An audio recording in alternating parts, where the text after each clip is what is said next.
Alhamdulillah, wassalatu wassalamu ala Rasulillah wa ala alihi wa sahbihi wa wala wa la hawla wa la quwwata illa billah.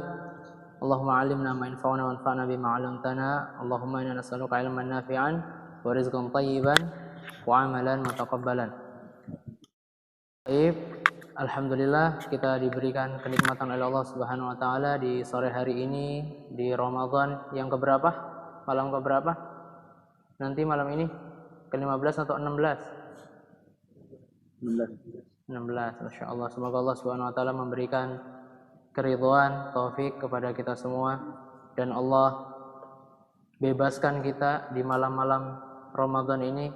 Allah hapuskan nama-nama kita dari penghuni neraka, ya. Amin. Dan Allah berkahi kita di bulan Ramadan ini. Tapi kita berkumpulnya di sini dengan tujuan menambah keimanan, dengan fadilah-fadilah, kisah-kisah atau untayan-untayan nasihat yang akan kita bacakan pada pertemuan perkumpulan yang menambah keimanan ini. Kesempatan ini insyaallah kita akan membaca kisah tatkala Nabi SAW merasa lapar bersama dua orang sahabatnya, ya, sehingga beliau mendapatkan kenikmatan sampai makan daging. Awalnya nggak ada makanan sama sekali. Bagaimana bisa demikian prosesnya? Mari kita simak, dengarkan. Ini riwayatnya banyak, ya. Riwayatnya banyak, hanya berbeda-beda penyebutan, seperti tatkala Nabi SAW mendatangi sahabatnya, ada yang disebutkan namanya, ada yang tidak. Waktunya ada yang disebutkan tidak, ada yang menyebutkan malam, ada yang menyebutkan siang. Ala kulli hal, hadisnya sahih, dan ini yang kita baca di riwayat Imam Muslim, ya, rahimahullah. Yang di riwayat lain menyebutkan banyak redaksinya yang lebih panjang, tentunya juga ada sampai detail Nabi memberi salam kepada sahabatnya, ada juga yang meriwayatkan demikian. Tapi untuk mempersingkat kita simak saja. Tafadhal Qari, langsung ke artinya. Hadisnya diriwayatkan oleh Imam Muslim di hadis nomor 2038. Kalau di ringkasan Sahih Muslim berapa nomornya? 1306. 1306. Baik. Tafadhal.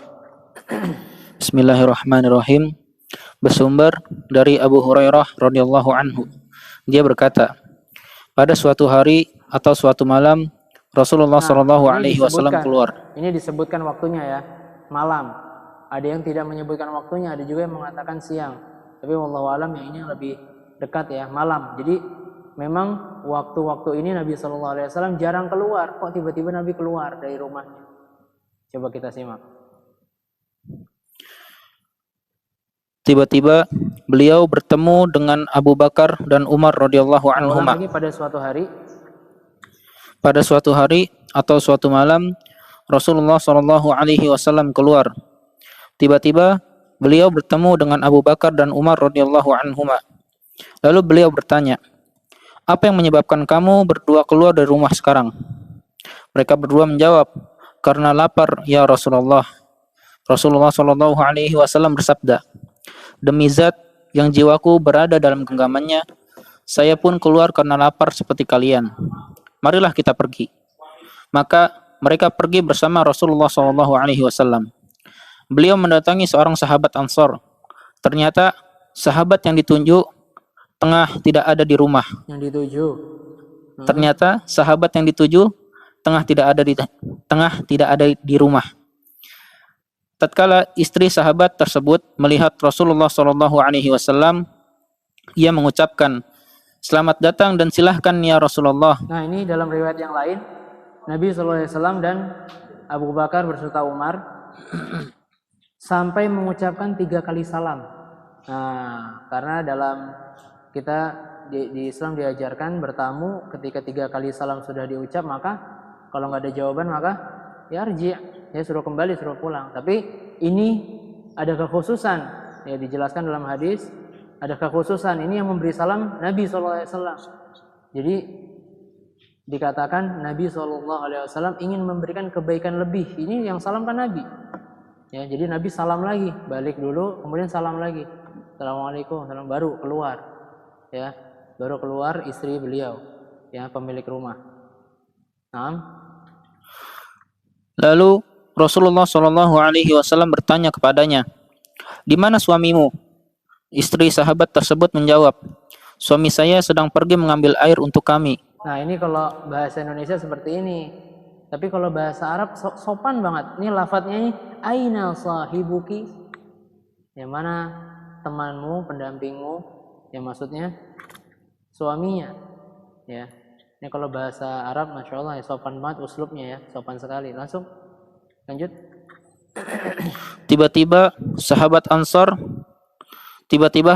Ansor itu datang. Nah, ini disebutkan nggak siapa sahabat Ansornya? Tidak. Enggak kan? Nah, dalam hadis yang lain disebutkan Abul Haisam ya. Abul Haisam Ibnu Taiban kalau tidak salah. Lanjut ya. Lalu dia memperhatikan Rasulullah Shallallahu Alaihi Wasallam dan dua sahabat beliau. Dia berujar, Alhamdulillah, pada hari ini tak seorang pun mendapat tamu-tamu lebih mulia daripada saya. Ya, bayangin kalau antum didatengin tamunya Rasulullah SAW, Abu Bakar radhiyallahu an, Umar radhiyallahu an bertamu. Ya, gimana coba tiba-tiba aja malam-malam gitu kan dikunjungin. Lanjut. Abu Hurairah radhiyallahu anhu melanjutkan ceritanya. Kemudian sahabat Ansor itu keluar, lalu kembali dan membawakan mereka setangkai kurma yang berisi bursir. Kurma belum matang, tamar, kurma kering, dan rutab, kurma basah. Ya, jadi ada 3 jenis kurma atau 4 ya. Semuanya dibawa sama beliau, satu tangkai penuh semuanya. Jadi setangkai itu ya macam-macam lah kurmanya. Nah, terus coba nih lihat simak. Sahabat Ansor itu berkata, silakan makan. Lalu dia mengambil sebilah pisau. Kemudian Rasulullah Shallallahu Alaihi Wasallam bersabda kepadanya, kamu pasti akan menyembelih kambing. Kemudian dia menyembelih kambing untuk mereka. Ya, Kemudian dalam riwayat lain, janganlah kamu sembelih kambing yang banyak susunya itu. Jadi dipilih kambing yang paling bagus sama beliau Abul Haitham radhiyallahu anhu. Ya, kata Nabi SAW, jangan deh yang biasa aja. Ya, Masya Allah. Terus kemudian setelah masak, mereka menikmati sebagian daging kambing itu. Mereka makan sebagian kurma dan minum. Tatkala mereka sudah merasa kenyang dan segar. Nah, jadi di kisah yang disebutkan riwayat yang lain, Abul Haitham radhiyallahu an ini, beliau tuh sedang pergi untuk mencari air yang bagus dari sumbernya. Jadi kan tadi Nabi SAW datang dengan Abu Bakar dan Umar kan, nggak ada kan? Nah itu dijelaskan kata istrinya yasta'tibul ma, katanya. Lagi ngambil ya air yang bagus lah, ya air yang dingin, yang adem. Lanjut. Jadi makan kurma yang ada semua, macam-macam kurmanya, ada daging kambingnya enak, ada air yang enak. Terus tatkala mereka sudah merasa kenyang dan segar, maka Rasulullah Shallallahu Alaihi Wasallam bersabda kepada Abu Bakar dan Umar radhiyallahu anhuma, demi zat yang diriku berada dalam kekuasaannya, kita pasti akan ditanya mengenai nikmat ini pada hari kiamat kelak. Kita keluar dari rumah karena sangat lapar dan kita tidak kembali sebelum kita mendapatkan nikmat ini. Hadis riwayat Muslim. Baik, Masya Allah. Jadi di sini dikatakan walladzi nafsi biyadihi la tus'alunna an hadzal na'im yaumal qiyamah. Dalam riwayat yang lain ini diceritakan summa la tus'alunna yauma idzin 'anil na'im.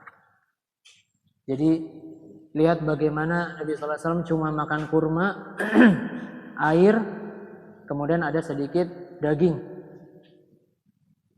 Ya, para ulama mengatakan barang siapa yang merenungi hadis ini pasti dia tidak akan berbangga dengan bersombong dengan nikmat yang dia dapat karena akan ditanya.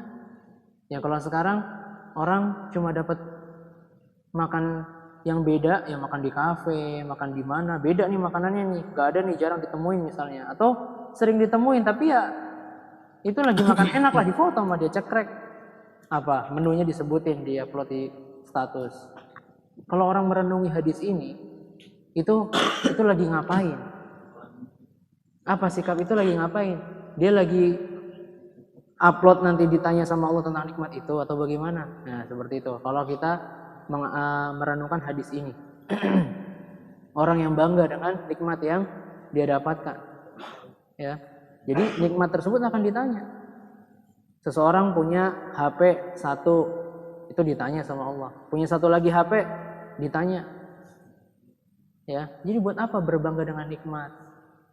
Kita akan ditanya, harus siap ditanya. Seperti itu. Jadi kalau orang merenungi hadis ini, kata para ulama, tidak terlalu berbangga dengan nikmat. Nikmat dipakai sekadarnya. Yang Nabi SAW sabdakan adalah innallaha yuhibbu an yara athara ni'matihi min ibadihi wa kama qala sallallahu alaihi wasallam. Allah itu menyukai seseorang yang mengenakan nikmat yang Allah berikan kepadanya. Dia punya duit, dia beli baju yang bagus, sepatu yang bagus. Ya, karena nikmat. Ya dia pakai. Ya dia pakai. Wa amma bi ni'mati rabbika fahaddits. Dengan nikmat Rabbmu bicarakanlah. Maksudnya perjelaslah, kata para ulama. Azhir, perjelas. Ya, maksudnya dengan perkataan, dengan perbuatan. Kata para ulama, ala wajhis sana 'ala Allah. Ya, dari sisi ingin memuji Allah Subhanahu wa taala. Bukan ingin sombong. Ya. Ini tapi begini Ustaz, kita kan harus berbicara dengan nikmat Allah ya. Saya update status lagi di mana makan enak. Ini membagikan nikmat Allah. Wa amma bi ni'mati rabbika fahaddits, berbicara dengan nikmat Allah. Hati-hati. Ya, hati-hati. Cenderungnya kemana? Karena setiap perbuatan ada kecenderungan, jangan bersembunyi di balik kalimat-kalimat yang dilihatnya bagus. Apakah kita tidak mendengar kisah Nabi Yusuf alaihissalam? Dapat nikmat dari Allah. Apa? Dalam mimpinya ya. Dalam mimpinya ada bintang-bintang, matahari bersujud ya. Kata bapaknya apa? La taqsus ru'yaka ala ikhwatika. Jangan diceritain mimpi ini. Sehingga datang riwayat yang mengatakan kalau ada mimpi yang bagus, jangan diceritakan kecuali kepada orang yang dia suka atau dia ridhoi, atau orang itu ridho kepadanya. Tuh lihat. Nah ini bagaimana dia update status itu, dia bicara itu kemana-mana, dia cerita, belum tentu orang itu ridho sama dia. Yang ada malah mahsud nanti dia jadinya dihasad, ada ain dan seterusnya. Ya, jadi kita harus tahu bagaimana sikap kita terhadap nikmat-nikmat Allah. Nah, yang jelas dari kisah ini, bagaimana kita dapat nikmat berbuka puasa hari ini, kemarin, Allahu Akbar. Ya, ditanya. Berbangga kita? Enggak, kita harus terus bersyukur. Bersyukurnya apa? Ya'malu ala Dawuda syukra wa qalilun min ibadiyas syakur. Salah satunya adalah dengan lisan, dengan hati, dan dengan perbuatan, dengan ketaatan. Ingat tatkala Nabi sallallahu alaihi wasallam sudah diampuni dosanya, tapi dia tetap beristighfar tengah malam, sholat sampai kakinya bengkak, ditegur oleh salah satu istrinya, beliau katakan apa? Afala akunu abdan syakura, tidak bolehkah aku menjadi hamba yang bersyukur dengan beramal? Ya, ini kisah seperti ini banyak nanti kita dapati. Kita yang boleh nanti yang membaca boleh ya baca kitab ini, boleh Anda dapat kisah ini yang menginspirasi kita untuk mengingat Allah Subhanahu wa taala, boleh dibagikan, nanti kita baca bersama. Baik, mungkin cukup sekian ini yang bisa disampaikan. Jadi pengingatnya adalah faidahnya tadi pengingatnya sudah, insyaallah. Faidahnya di sini Al-Imam Muslim mengatakan bab jawazi istitba'ihi ghairahu ila dari man yathiqu biridahu bidzalika wa bi tahaqquqihi tahaqquqan ta'man wa istihbabi al-ijtima' 'ala ta'am. Kalau kita lapar, boleh kita datangi salah satu saudara kita yang memang kita tahu dia dermawan, enggak keberatan, enggak nyusahin. Makanya Nabi sallallahu alaihi wasallam bersama Abu Bakar radhiyallahu an dan Umar bin Khattab radhiyallahu an datang ke Abul Haytham radhiyallahu an. Karena terkenal beliau itu punya ladang yang sangat besar, kurma. Di Madinah beliau yang memiliki salah satu ladang kurma besar, dan beliau dermawan, suka berbagi. Seperti itu. Itu faidah fikihnya. Baik. Wassallallahu ala nabiyina Muhammadin wa ala alihi wasahbihi wasallam. Subhanakallahumma bihamdika asyhadu an la ilaha illa anta astaghfiruka wa atubu ilaik. Assalamualaikum warahmatullahi wabarakatuh.